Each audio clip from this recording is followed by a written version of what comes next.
Welcome everybody, this is How to English, Teach and Learn with Gav Em. It's a podcast about teaching and learning English as a foreign language.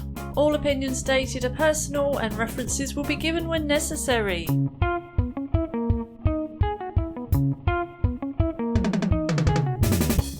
Gav, happy end of the year. And a very happy new and a very happy end of year to you two and of course our wonderful followers. Thank you for sticking with us everyone, if you're still with us that is. Thank you very much. And the ones that are not with us can't hear us then, so it doesn't really matter. Yeah.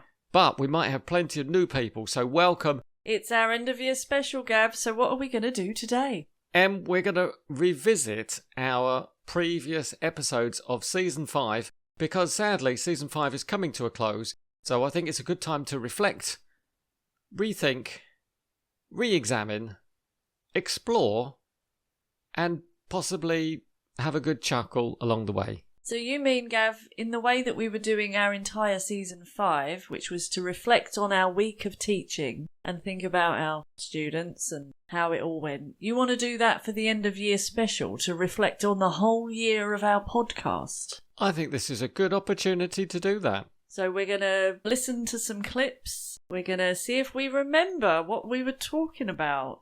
And as you say, it should be a good old laugh. And I think we could finish with some thoughts about the future and what our next year of teaching and learning and podcasting might entail. And if you're a teacher, you might think about this kind of format for your end of year sum up, perhaps, of your course or your lessons. And if you're a student, you might want to think and reflect on what you've done this year, what you've achieved, what you haven't achieved, what you want to do for next year. It's all relevant, Gav. No matter what you're doing in life, it's always good to reflect. I absolutely agree. So today's episode, is divided into 3 parts. I thought, first of all, we could talk about some reflections on the last year of teaching and learning. Then we could check out some clips from previous episodes. And this will be divided into 3 sections, which will be called Student Tips, Teaching Tips, and Memorable Moments. Great, Gav. And the last part? The last section of the show will be all about the future, which I'm very excited to share with the followers and yourself, of course. I can't wait. So let's just start. How have your classes changed in the previous year, Gav? How would you say they started and how have they finished? There are certainly some new classes, some new students. I may have lost a couple of classes along the way. Some individuals fell, but there are plenty of new classes, new students, all very keen to improve their language skills, especially speaking, but I've got some that are very excited to improve their emailing skills, their presentations, their telephone manner, and a number of different things that have been a focus of our lessons over the last year. You'd say there's still plenty of students in the EFLC then, even though you've lost some, you've replaced them. Your timetable is looking pretty much the same as it did at the beginning of the year? It's bubbling nicely. That's really good. That's a good statement for our industry, isn't it? That we still have enough students to keep a timetable full up and bubbling nicely, as you say. I would say so. My students are coming to me saying, Teacher Gav, I've got a new job. They work in English. It's the company's language. Yeah. And I really need to polish up some of my skills. Can you help me with that? Yeah, I would say actually for me, I've got more classes now than I had at the beginning of the year. I think now I'm busier than I was, which is really good because I wanted a few extra. So I'm happy with the amount I've got. And moving forward, I think there will be new ones come January. I think it's always a good time for new people. Is it a good time? Because I thought September was supposed to be the new academic year, Em. It is, but I think in EFL there's 2 onboarding times. Definitely September's the big one because that is the academic year. But I think after Christmas, a lot of companies or individuals will think, right, what would I like to achieve this year? Is it a bit like renewing your gym membership? Exactly. And nobody wants to renew their gym membership in January, do they? Because that's the worst time. Because well, actually, that's I was going to say everybody does. Everybody does, but it is the worst time. What do you mean it's the worst time? Surely Gyms there's are lots of discounts you can get. Yeah, all right. But the gyms are just so full, aren't they? They're just full of people. When was the last time you were in a gym? Maybe a little while ago. Well, I've heard. That's what I've heard. Don't join a gym in January. Too many people. Anyway, coming back to it. Yes, I think January is the other time for EFL. A few new people. Lots of new classes. Have you found any changes in the way that your students expect their lessons to be over this year? Has it changed very much for you? I think we've all settled in now. I think we've all got our groove on and we know how it's going to be. And have you got your groove on or are you in the groove? Both. Doesn't to have your groove on just mean you're dancing? Is that the wrong phrase? We're in the groove? Okay, we're just, we're going along. We know what's to be expected. I think everyone's comfortable. Not any big surprises. Nobody's scared anymore. I think maybe the beginning they were a bit nervous. They didn't know each other. They found their place in the class. Yeah, everybody's relaxed and it's really nice, and I'm relaxed too. I think the more I get to know people, then the better I get as a teacher, to be honest. So you're growing in confidence as your students grow. Yeah, and it's nice. It's a really nice thing, and end of year is always a good time to revise and go through some of the things we've done during the year and go back and say, do you remember this? Do you remember we did this? See if they are just blank or if they remember, and then maybe do a few exercises to refresh their memory. I think that's really important for both students and teachers to do that. I think it is. We're going to look more deeply at some tips for teachers and learners in a bit. How about your teaching? Has it adapted, changed, developed in any way over this last 12 months, Em? I'm definitely using more AI than I ever have. Is that artificial intelligence? Yes, Gav, it is. And I'm definitely learning what it can do and how I can incorporate it into my lessons. Is that because you lack real intelligence? No. No, Gav. That's just uncalled for. But it is definitely exciting. It's an exciting time. It's nice to hear that the AI is your assistant, and moving into the future may play a more important role, but let's discuss the future in the future of this episode. Gav, can I ask you a question? Of course you can, Em. Do you think your students are better at English now than they were at the beginning of the year? The ones I've been teaching since the beginning of the year. Yeah, good point, actually. Yeah, the ones you started with, are they better at English now than they were at the beginning? Yes. Well, that's good, isn't it? It is. I hope they are feeling the same way. I do ask them, and they do say, I feel more confident, I'm able to create questions, give answers. I even heard a story from one of my students. She said that her husband listened to her have a teleconference. It's a teleconference. A video conference. Yeah. Okay. Online, at home. She was in her home office, and her husband heard her and afterwards said to her, wow, your English has really, really improved. What's happened? Really? And you know what she said? Did she say Gav happened? Well, I'm not really a happening, but yeah, I think I had something to do with it. She said she was very, very grateful for all the hard work that I had put in during this year. Oh, that's lovely. Get a bit of feedback. Positive feedback. That's really nice. It is. It's really reassuring and motivating. I felt quite encouraged afterwards to put even more effort into my teaching. Which is great, because the end of the year can also be a bit of a hard push to get through, to feel like you want to get maybe a holiday at the end, and that's the motivation you need sometimes. It is. And thank you for that question. It was nice. You're welcome. So as I mentioned, we've got some audio clips coming up now from throughout the season. Before we listen to our clips, I've got a very special one that I would like to share with you. Would you like to hear it? Of course. In this clip, it's me summarising how I see our podcast. Once you've listened, I want you to summarise the podcast, but in your own words. Right, okay. Now, let me press this very special button. Here we go. Soft and squishy, nice and friendly. It's How to English TEFL Pod with Gav Em. I like the sound effects. We sound like we're recording on a cassette player, which we never did, but okay. I think you said soft and squishy, nice and friendly. Definitely good words to describe us. And I would describe the show as welcoming, educational, funny, and light. It is certainly light. You mean it shines out? No, I thought not too heavy, not too deep. There's no stress in the show. Yeah, no stress.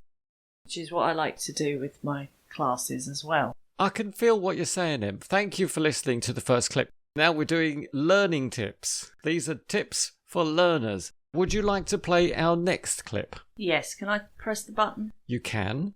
Not that button, Em, this one. Oops. Sorry, Gav. This one, yeah? Yes, that button, Em, and this is from episode 7. Silent letters. Yeah. Those tricksters. They're going to get you. Climbing. This one's also one of them. I would add that to the list too. And salmon. Yep. Well, we've really jumped in there, Em. Teaching Tips 101 for English learners, silent letters. They come up all the time. Even today, somebody's talking about debt. And they didn't say debt. Did they say debit? They said debit, which is quite hard to say, and it sounds like debit. It sounds a lot like debit, which could be a different word for a different meaning, and then everybody gets confused. Well, it's confusing because it is a debt, kind of, because you owe. If it's a debit, you're not in the black, you're in the red. But I think we use debit cards. Yeah, exactly. So then you get into all that, and it's confusing just because of this B that shouldn't really be there. And those silent Ks. I can know. Em, remember this from episode 17. Who's responsible for the students' learning? Well, not just the learning, but the content of the learning. Should it come from the teacher? Should it come from the students? Or is it a mix? I do remember that. That was a good chat because we had different opinions as far as I remember. I still agree with myself that it's a lot to do with the teacher, really. The student should give us some ideas, but we should always be ready with something, in my opinion. But I think you were saying, Gav, that you would just expect your students to turn up with something in mind. And I still think that's a little bit much to ask for. And that's why I put it into the learning tips section, Em, because for me, I think this is a responsibility of the learner. Predominantly. Yes. I'd love to know what our followers think about this. But I expect the teacher to be able to respond to the learner's requests. Yeah, and my point was if the learner has no requests, then you need to just take over as they need to pack their suitcases and get out of Gav's class, because I expect them to come with a whole suitcase full of English grammar and vocabulary problems for me to unpack and sort out. Well, I think they do come with that suitcase, but they might not know it's filled up. What I'm saying is you might get to know those problems without the student telling you or giving you all of that. You can just hear it from what they're saying, that that's what they need to deal with, that that's their baggage, so to speak.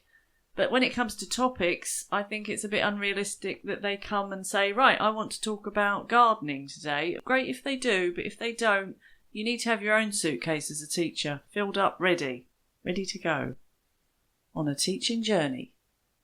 Thank you, Em.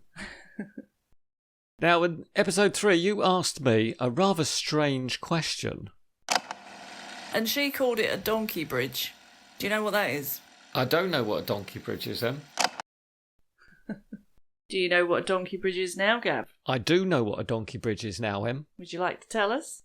It's a word or a thing or a picture that connects a word so that you can remember it. For example, if I wanted to remember the word bridge, I would picture a bridge and it would have the letters bridge written in a bridge shape, and then I would remember the word bridge. Yeah. Nothing like confusing people with a donkey bridge that is actually the word bridge. You're using the bridge reference to help learn. I suppose if you want to remember the word donkey bridge, you would remember a donkey standing on a bridge, so you'd know what that word was. Or crossing the bridge. Yes. Good. I hope that's clear, everybody. Also should just note, we don't really use it in English. It's a common expression in other languages that is translated often into English. And if you're an experienced teacher, you may have heard your students talk about a donkey bridge. And that's what we talked about in episode 3. I think we're going to get repetitive now. Repetition. It's so important so that our students remember what they've learned, which is so key to learning. I think it is. Do you still agree with yourself, Em? Is repetition that important for learning? It is. I think it's one of the pillars of learning. You have to just repeat, repeat, repeat. What happens if you don't? You'll forget it. And then you have to learn it again. That's a kind of repetition, isn't it? Not a good one. I think once you've learnt it, it's there. But to actually learn it, you have to repeat it. It's the process, isn't it? Because once you've learnt it, you don't have to remember it and repeat it. It's there. It's like all those Britney Spears songs from the 90s. You just know them now. You don't need to keep learning them. You'll just be able to sing them as soon as they come on the TV. That is very true. My head is absolutely filled with songs. And you don't even try, do you? It's just happening because you're enjoying it and it's going in, but you can remember a song that you learnt 20 years ago or that you heard 20 years ago. Unless you're 18. Unless you're 18. You know what I'm saying. It's an old song. You haven't got to keep remembering it every day. You just have it in your head. And if I say the first couple of words like, oops, I've done it again, Em. You know what's coming. You know without even having to think. And that is the goal of all our students, isn't it? To be able to speak English like we sing Britney Spears songs. I think I've just realised something. What's that? We should make our lessons as fun and educational and enjoyable as Britney does her songs. Yeah, absolutely. She does do a lot of dancing. It's quite hard. I'm willing if you are, Gav. Well, let's give it a try. In episode 2, Em, I mentioned footballers. A professional football player doesn't train 1 hour a week. No. Well, this kind of goes together with repetition quite well, doesn't it? If you want to learn something, you've got to put in the time and probably repeat the things you've learned. But yeah, you're right. It was a good point. You have to train, learn, study, if you want to get where you want to go. Put in the hours to get out the pleasure of communicating in English. Is that like reaping what you sow, Gav? I think it is, Em. And do you remember you told us what we should do in episode 8? To learn a new language? You should get a good teacher. And possibly a good book. Yep. Anything you'd like to add to that, Em? Because that was a pretty good quote. I'm going to add a good attitude as well for the student. A positive attitude? Yeah. A motivated and enthusiastic and determined attitude. Because a good teacher and a good book is only going to work if the student wants to learn. So I think wanting is really important. Students have to put in the work as well. They have to want it to get it. Yeah. Em, I already feel motivated by all of these learning tips that we've shared. How about we move on to our teaching tips? I'm ready for teaching tips. Would you like to press the button this time? And don't press the wrong one again. Let's check then. It's this one, right? It is. I remember this one, Gav. This was episode 2 and we were talking about asking our students important questions. Have you said to the students, are you enjoying this? Yes, I have. And I feel like our relationship is honest enough for them to give me a real answer rather than just a polite one. Oh, that was an important question, Em. Do you still ask that question? I do, yeah, because I think it's important. But you need to know that your student's going to say what they really think and not just parrot, yeah, it's all good, thank you, I'm having a lovely time. I think you have to dig a bit deeper sometimes as a teacher and say, well, what do you like about it? What's good about it? What are you getting out of this activity? And maybe just check that they are really enjoying it. I asked my students today, I said, we've done an activity. It was new for me, so I'm not sure I delivered it perfectly. It had a variety of language in there. Could you please give me a rating for this lesson out of 10? Because I'm thinking of doing the same lesson with my other students. 10 represents awesome, totally fantastic, wonderful, amazing, I love this lesson, all the way down to one where you're basically saying it was terrible, it was a waste of time, I probably would prefer to be clipping my toenails. No 0 though, so that's good. At least one is something positive. Yeah, and that's a really good system, the numbers, because then it's quite a finite thing. What did they say, Gav? I got 2 9s. Ooh. 9s out of 10s. That's very impressive. I was very impressed. And then I said, so what was it that you liked about it? Blah, blah, blah, blah. And it was very good. I got some really good feedback. They really liked the activity, and I'm totally doing it with some other classes. Nice strategy, going in for a bit of reassurance rather than just give me some praise as a teacher. Just a little bit like, I'm not sure myself. I doubt this exercise. What do you think, students? Maybe I've done it 10 times before, but I might pretend I've never used it before, and these are my guinea pig students, and can you tell me if it works or not? Ooh, showing us all your secrets now. I'm revealing what's behind the curtain, Em. Gav, the next clip's from episode 13. Let's agree to disagree on this method of correcting students, Em. What do you think, followers? Maybe give us some of your feedback. And what did the followers tell you, Em? Did you get a lot of good feedback from them? Yeah, it was great. Lots of good ideas. And that's, I think, the takeaway for me. Lots. The word lots. Lots. Different, varied, try different ways. Don't just keep the same method all the time for correcting. You've got to do the whole shebang. Not one size fits all. No. Different with everybody's. One correction might work for one student and not another. That method is great, but not for everyone. And it depends on the size of the class. You might be doing a one-to-one. You might have a group. You're absolutely right. There is not one key that's going to unlock that padlock of confusion. I don't think I said that, but thank you for agreeing with me. Yes, we both have the same idea. We still disagree.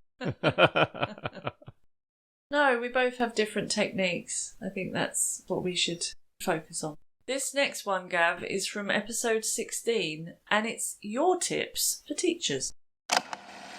Often at the end of the lesson, give the class about 5 minutes and say, read back through the chat or have a look at the board. Do you want to check any of the language on there? And then hopefully they will ask me, what does common or garden mean, Teacher Gav?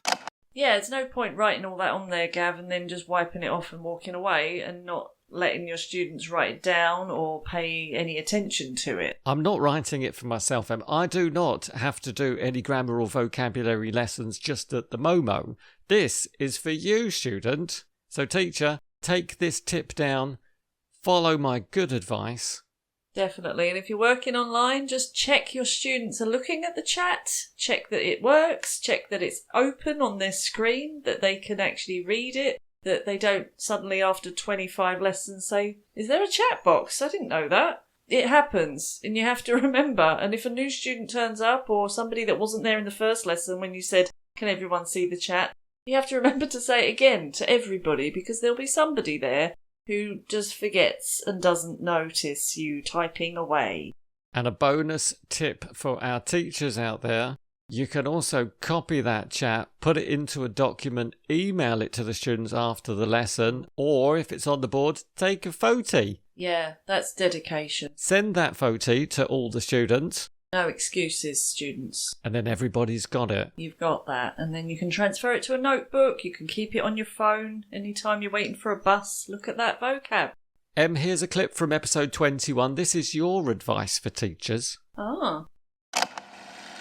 Over the years, I've been given some fabulous advice by different teachers. Like, be on time, make sure you know the materials, check the recordings before you do them, that sort of thing. But I have noticed there are 2 cardinal rules that seem to contradict each other. Oh. One of my first jobs, somebody I really respected said to me, cardinal rule of teaching, don't do any activity for more than 25 minutes. And then in a different place, another teacher said to me, if it's working, don't change it.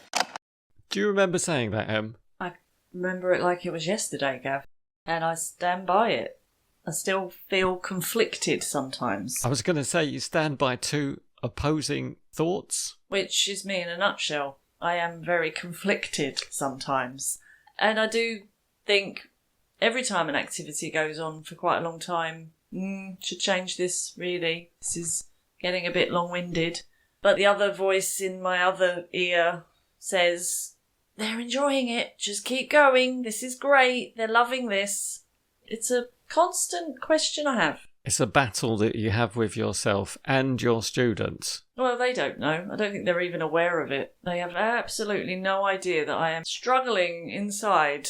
I don't know if they can see it in my face, I hope not. So you might suddenly say, right, stop everybody, and then they huff and switch to the next activity. Yeah. Or they go, oh, that noise of a 3-year-old child that's had their toy just ripped out their hands. But I guess you can say, we'll come back to this activity next week. Never do, but yeah, okay, you could say that. We're just going to take a break from this to do something else, but otherwise, yeah, you can just let it keep going. But what do you do?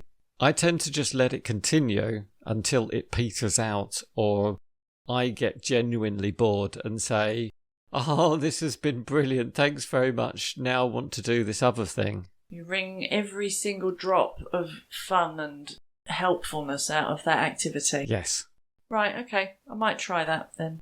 Unless it's a limited course. Maybe the student only pays for 5 lessons and I think, well, I need to get as many different activities, cover as many bases as possible within this limited time. And then your student might finish the course or finish the lesson every day with a kind of exhausted, oh, wow, glad that's over. Or full of absolute glee from how many fantastic activities and gap fills we did. Gap fill. You have to gauge it. I think you really do have to see what their reaction is and read the room. If they're all looking frazzled, clearly you've done too much. And if they're rolling around sort of looking bored, then you know you need to switch it up. But that's how it is as a teacher. You've got to be a psychologist and everything else. You've got to be aware of everything. I absolutely agree. This one's from episode 5 and it's about an IT issue. For example, do not update your computer 5 minutes before you're due to start teaching a lesson online. That is a very good tip. Why, what happened? Yeah, it didn't take 3 minutes. It was more like 7, which meant I started just on the hour that I was supposed to start. And that's okay. You can start exactly on time. On time, but not feeling ever so stressed that you're not going to be on time. Everybody faces this issue, Em. The students are facing it. You're facing it. It can happen to everybody. They, I'm sure, are kind enough to accept that you may be challenged by some IT issues during the lesson. It happens to everybody. You are right, but self-inflicted. Just don't press that update button 5 minutes before. Oh, but it's so big and red and juicy and I just want to press it. Don't do it. Sabotage. Tell me an hour later or just update next time I turn off my computer. Don't fall for it. Now, our last tip for teachers, Em, is from episode 8 and it's all about the freedom of teaching online. That's the great thing about EFL, Gav. It is one of those jobs that you can take online and go anywhere. The world is yours. It's your oyster, as they say. And I know that you don't eat oysters, Em. Never had an oyster, ever, no.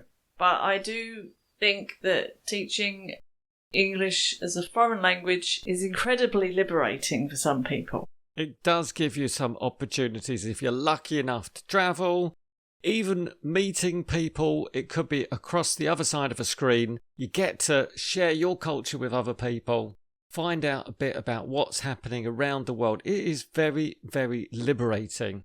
I think it opens your mind. It opens your perspective. There are endless opportunities. That's why I love it. We've come to the third part of our clips of Season 5. I'm so sad it's coming to an end, but fortunately we have some memorable moments. Would you like to press the button this time, Em? Pressing the button, Gav. You are going to have to pull up your socks, tighten your braces, sit upright in your chairs or wherever you might be, and focus. It's time for Quiz of the Week. Exactly, Em. Do you remember in the first episode of the pod, Season 5, we introduced a new end-of-show feature? It was a cracker. Quiz of the week has been legendary, Gav. I've enjoyed every single one, and I never thought I'd say that because I did start to, let's say, fear a little bit or have some trepidation about your quizzes, but you made them very enjoyable. Thanks, Em. I'm glad you enjoyed them, and I hope the followers enjoyed them just as much as I did. And maybe we can all just think about that in our lessons, the difference between a quiz and a test. Because there is a line, and I think we all know when we've crossed it. My students know when I've crossed the line, Em. It's just not fun, is it, if it's a test? It's the funless quiz. But I do often make tests and just call them a quiz and then say at the end, well, that quiz was really fun. And they say, Teacher Gav, that was very much like a test. And I said, oh, no, it wasn't. They get halfway through and think, oh no, he's fooled us again. This is just a test. Maybe. Those followers, need to be very, very focused in order to beat you on one of the quiz of the weeks. Thanks. I pride myself on getting things right.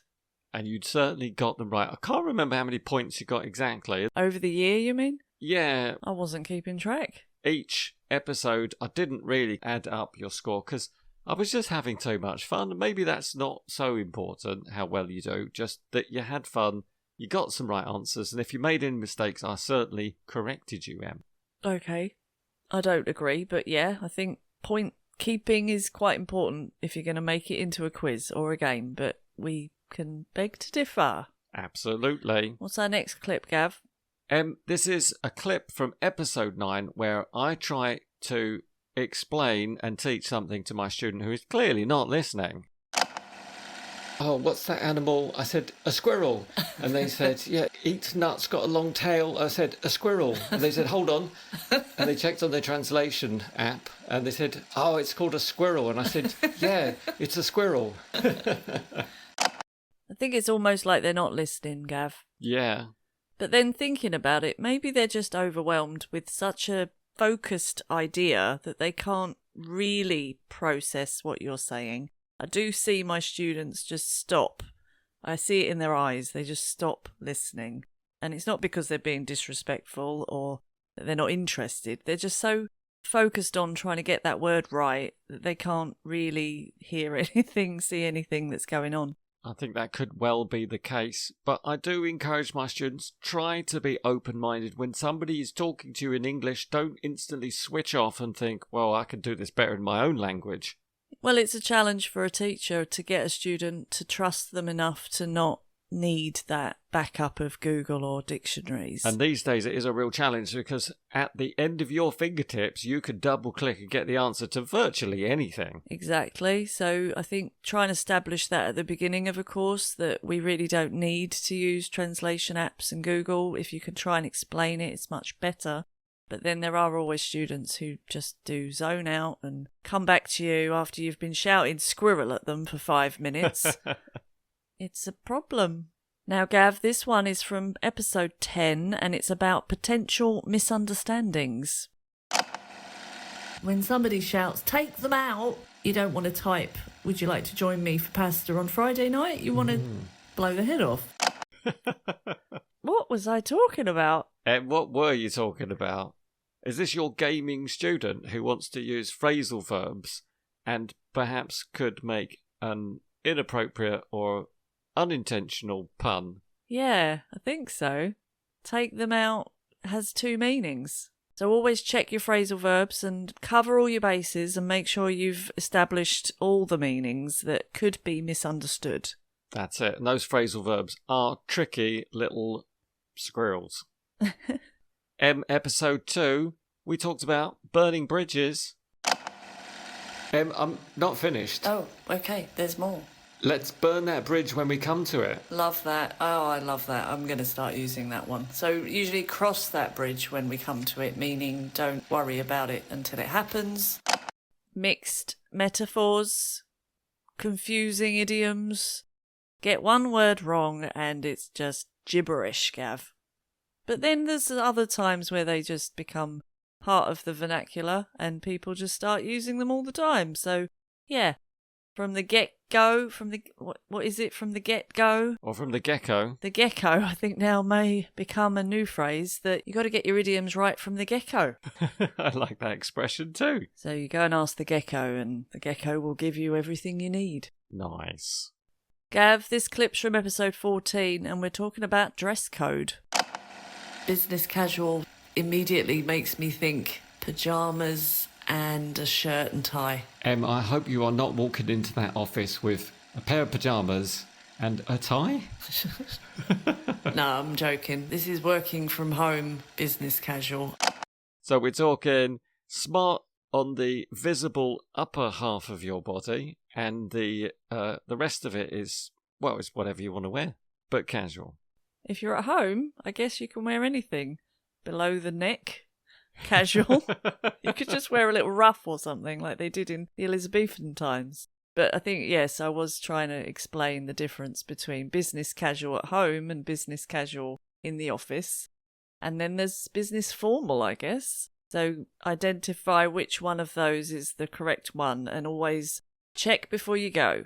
If you're not sure, as a teacher, I think you can ask your company or maybe email ahead the company to say, what is the dress code? Do you have a dress code? Is there anything I should or shouldn't wear? That is a really good tip. But I can picture some people at home doing a video conference, with a full suit attire. There must be people out there doing that. It's going to bolster your confidence, I think. I was going to say the same thing. It's how you feel, isn't it? And clothes give you a lot of power. Dress to impress. Exactly. So maybe on the first lesson, if you are feeling a bit nervous, just stick on your best outfit and that might make you feel the part. Unless you look like a disco dancer.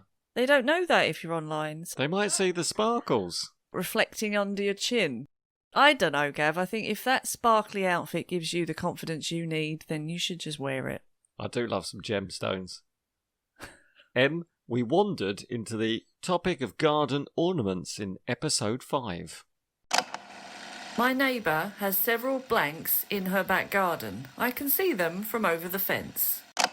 And I know those blanks were gnomes, We were talking about... Were we talking about silent letters? I don't remember if we were, or just talking about gap-fill fun games. Blankety blank, blankety blank. That's right. Blankety blank. Great game. Timeless game. Endless fun. Episode 5, we explored making grammar fun, maybe, and... Grammar's always fun. Well, as we come back to the quiz test thing, gap fill, some students do feel a little bit reluctant to do gap fills. I've definitely got students who groan when I get a gap fill out. But if you play a game like this, where they're actually generating the word in the gap themselves, and then the others have to guess what that word is, and it's comedy chaos. It's potential for a lot of fun. They may actually change their opinion about gap fills in the future and connect it to fun stuff. That's it. As I said earlier, with what you call a test, which I might rebrand as a quiz, simply get one of these boring activities and make it fun. Make your students enjoy it. Give them a little chance to be creative and hopefully they'll remember some of that language that they learned. Followers, go back to episode 5 if you are interested in how to play that game. Now, Gav, here's a clip from episode 1. And this is our penultimate clip. Looking at pictures online, one of the students took their shoe off, showed it on the camera, and I just caught myself and thought, what would their boss think if they walked in now? I love that quote. This happens to me all the time, Em. I'm right in the middle of something. My student's doing a really cool dance in front of me. And then I think to myself, wow, this is an amazing opportunity I have to encourage my students to express themselves in whatever way they want to, as long as it's using good grammar and vocabulary. I love catching myself in moments like that. There are so many to think of when you look back over the course of a year, how funny it can be, how strange it can be. There's just so many things that can happen in an English lesson. And there are those teaching and learning moments that happen as well, where you just think, it's happening right now. Something magical is occurring. Maybe my student's taken their shoe off and you're saying to them, yes, that's the tread, that's the sole, this is the heel. And you think that student's probably going to remember that because this is a very unique experience. And it doesn't really matter if the boss walks in and they don't understand what's going on because they're not part of it. And hopefully the student can then explain, well, it was useful and there was a lesson about this thing and I wasn't just doing it for no reason. Can you remember why you were asking the student to remove their personal items? No, I don't remember, but I think it was something to do with clothes and vocabulary and what's this part of your shoe called? And instead of Googling it, he just took his shoe off. That's a great way to learn language. Realia, I think we call it in the TEFL world. Realia. Finally, episode 11. I think this is a nice clip for us to finish on, Em, from season 5 of Gav Em's How to English pod. I want to see if you agree. Those are the best lessons where you forget that you're having a lesson, the students forget that they're learning English, and instead you're meaningfully communicating. Yeah, it's gold. Absolutely agree with what you said then. You can't force it, in my opinion. This is something just happens, and when it happens, it is magic, it is gold, and you should just enjoy it. That's it, Em. Just bask in the magical moment of teaching and learning. I enjoyed that, Gav. That was really nice. Going down memory lane of the last year, and a lot of things have happened. It was eventful. So what's the final part of the final episode of the 5th season of Gav Em's How to English pod, Gav?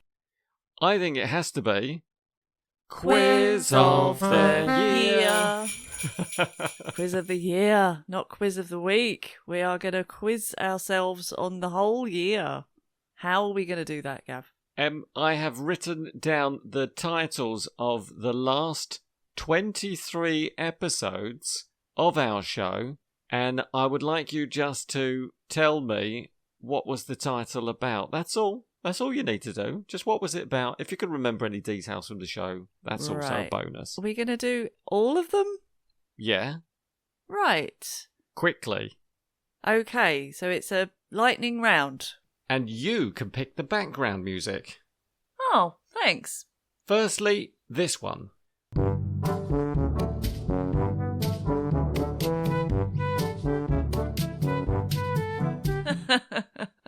Music 2.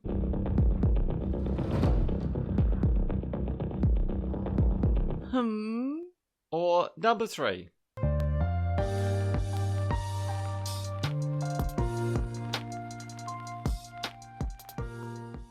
Right, I think I prefer the second one. Okay. Episode 1, A Staff Room Vibe. A staff room vibe. We were describing that atmosphere that you get when a lot of teachers come together and are sparring off of each other and getting lots of ideas. That is exactly how we were approaching season 5. We were sitting down, imagining we were in the staff room, and what do teachers gossip about? Well, of course they gossip about their students. And each other.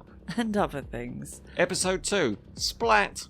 Splat, that was about Google Easter eggs, having fun online and making your screen do weird things. Brilliant. Episode 3, Donkey Bridge. Donkey bridge is that word when you need to remember something and you need something to help you remember that thing, and we don't really use it in English, but other countries do use it. They certainly do. Episode 4, Bulge. I remember this. Bulge was something that happened to you on an online call where your student stood up in the lesson and you got an eyeful of something you didn't actually want to get an eyeful of. I averted my eyes very, very quickly. Episode 5, Gnomes and That. We've already talked about this, so I think we were talking about blankety blank kind of games where you can put words into sentences, and the example was, my neighbour has a lot of blanks in her garden. And it was all about gnomes. It wasn't all about gnomes. We looked at a lot of misuses of relative pronouns and other words like "o" and "own." We talked about some birds and some dog breeds and jousting, apparently. You can go anywhere with EFL, but okay, no, I mean the title was about that. But you're right, of course, every episode, Gav, is jam-packed, filled with things about teaching, learning, everything connected to EFLing. Wow. Episode 6, Cuisenaire. Cuisenaire rods. This was about Cuisenaire rods, which are used Maybe not as much as they should be, because they are ever so much fun. Little blocks that you can use to make sentence structure and pronunciation, intonation. You could just stack them up and play Jenga, whatever you want. Episode 7, Pillar and Paddle. Wow, these are really easy to remember, aren't they? Because I was talking to my student about Excel, and instead of eliciting the word column and row, I managed to elicit pillar and paddle, which people can probably work out what went wrong there. That was a recipe for disaster. Episode 8, You Should... ... Oh, so I go back on what I just said. What were we talking about? You should. Was it about advice? Do you remember? It was giving advice and alternative expressions you might want to use, like, you don't want to do that, or you could always try doing this. You'd better do this. You ought to do that. Not so fresh in my mind, that one. Episode 9... ... I was eating muffins. This is a little bit hard to remember as well, Gav. I think we were talking about past modals. Like, why I didn't do something. Why I couldn't have done something. And it was because I was eating muffins. I think you were eating a lot of muffins in that episode, Em. Episode 9. But episode 10, oh yeah, I remember now. That was about students telling you things at the beginning of the lesson. And then as a teacher, you completely forget what they said. Like they say, I'm on holiday next week. And at the end of the lesson, you say, see you next week. And they say, no, I'm on holiday next week. I told you. That's it. Oh, I remember now. Is that blank thing that happens to people when they're thinking about a lot of other things? Maybe that's what happens to our students and why they don't remember any of the answers to the questions. Good point. Episode 11, Portmantopia. Portmantopia was about words that go together to make new words like brunch or motel, and we had a really, really fun conversation about all the origins and the meanings and the words that are put together, and that was a good one. I like that one. Episode 12, Corrections and Lies. No. I think we played the lie game for practicing present perfect and past simple tenses. Excellent game. Whatever the experience, you've got to say, yes, I have done that. Like, I have jumped out of an aeroplane. And then the students have to ask questions to make sure that you're telling the truth, or if you're lying, they're going to catch you out. Wheedle the truth out of you. Episode 13, Agree to Disagree. I think that was just you and me, Gav, just not having the same ideas about teaching styles and grammar-y things and how you should structure a lesson. I don't think it got violent. It didn't get heated. I think we looked at the differences between UK and US English. We were talking about students who skip doing their homework. Yes, and we didn't agree on that, but that's fine. People can think different things. Episode 14, Shiver Me Timbers. Pirate references? I don't remember why we were talking about pirates. Not sure. Maybe it was connected to the group animal names? Yes, that's right. It was about sharks, I think. A shiver of sharks.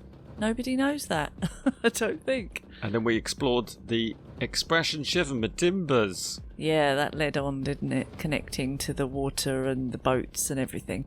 Abso-freaking-lutely. That was about words in words, Gav. We had linguistic terms such as loan words, oxymoron, zygma, and kangaroo words, and many, many more. And abso-freaking-lutely is an example of temesis. Where you stick one word in another word. To create emphasis. Episode 16, idioms are everywhere. Well, that speaks for itself, doesn't it? I think we were talking about idioms. Episode 17, adapt, tailor, personalise. The 3 cornerstones of teaching EFL and maybe teaching in general. Make it about the students. Make it so they remember it. And change it if you need to. Episode 18 was prefix pandemonium. Lots and lots of little things that go at the beginning of words to change the meaning to negative, for example. We looked at autoimmune, monogram, pandemonium. We were adding our Greek and Latin prefixes to the words. Episode 19 was getting things done. Causative. Lots of examples of services that people might do for you and how it's different from passive. And also the phrase just to get things done, which means do it yourself. Conversely. Very confusing. Flow was episode 20. Flow. I love flow when it happens. And again, you can't force flow. And I think you were talking about your students actually pointing out when there is flow or not. They're aware of it, Em, and they expect it from my lessons anyway. Episode 21 was aiming for a concert. I was talking about the idea of having a target and getting your students to practice in advance for something important, and maybe they need a goal. And I did wonder what the alternative was for the orchestra. Maybe they're just playing a bit of jazz on the side, Em. That's right. Rabbit and Pork was 22. That was rhyming slang for talk, and I think we were talking about verbs that are animals. To rabbit, to talk a lot, and other words like wolf and ape and weasel. Very nice. And finally, perfection, episode 23. The thing that we are trying to get to, which is always just out of reach, but maybe that's where it should be, Gav. That's what we agreed on at the end, Gav. Yeah, and it's better than my students' attitude of, I don't care, it doesn't matter, I couldn't care less. You mean we were discussing those confusing phrases? Yes, that too. They did feature in that episode. Well done. We have completed an entire year of teaching and learning podcasting, sharing our thoughts and feelings with our followers. I think we deserve a round of applause, Gav. Bravo, bravo. Very good. Well done. Pat on the back. This leaves us just enough time to briefly talk about the future. I'm really excited because I've got a big question for you right now. Yeah? Would you like to do season 6? Gav, I would love to do season 6. Do you think you got another season in you? Oh, I've got plenty of seasons left in me, but it depends on you because you're my co-host star. I am up for it if you are. And I've had an idea, Gav. What is your idea, Em, for season 6? I think we should start at the beginning and... End at the end? And the beginning is the beginning of the alphabet. What do you think about doing the A to Z of teaching and learning English as a foreign language? You mean we begin the first episode of season 6 with topics that begin with A, then for episode 2 we cover themes that begin with B, and so on? Yes, exactly. Wow, that is a very nice idea. That's my idea for the pod anyway. I really like your idea. I am already listing topics that begin with different letters and I am going to be so ready for next season. But before we finish, Em, what is the next year looking like for you, for your teaching and learning? Have you got plenty of classes? Are you hoping to add a few? Would you like to cut some of the chaff free? What is it for you?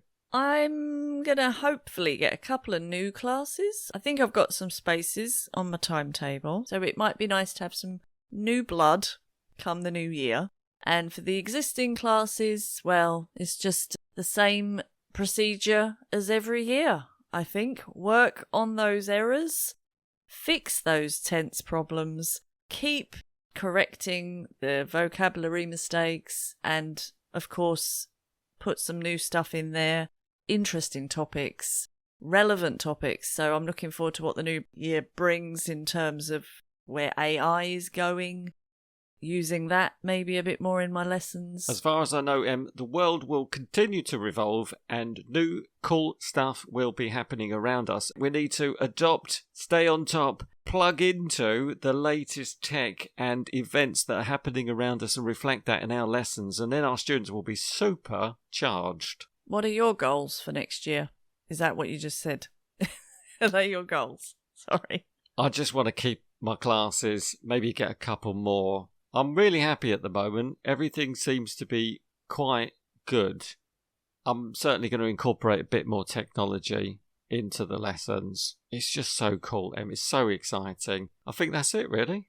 I think I might know where A is going to start with next year, Gav, but I'm writing a list of other A words to do with EFL, and I will see you for our new Season 6 of Gav Em's How to English TEFL pod. I hope all our followers can make it, Gav. I hope they will be tuning in to the new season in the new year. Thanks, Em. I've really enjoyed it. Thanks, followers. Thanks for following us and being totally cool. Send us some messages. Let us know everything's good with you. Don't forget to pop to the coffee, ko-fi.com/how-to-English pod. And we'll catch you then. Until next year, Gav. Bye-bye.